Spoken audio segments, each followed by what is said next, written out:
Hey guys, welcome to our channel. So in this video I'm going to show you how to add PayPal payment to WooCommerce or how to integrate PayPal payments to WooCommerce. So simply in order to do this, first of all you have to log into your PayPal account, create your account here. After that just go back to wordpress.com. Now here you can see the plugins. So simply just click here and after that search for WooCommerce PayPal plugins.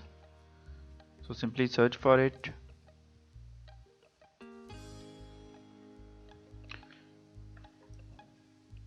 Simply you can find this plugin here, WooCommerce PayPal payments. So simply you have to activate this plugins, and after that when you install this plugin, simply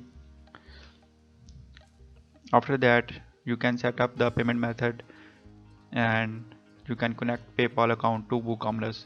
So you need this plugin to activate PayPal payment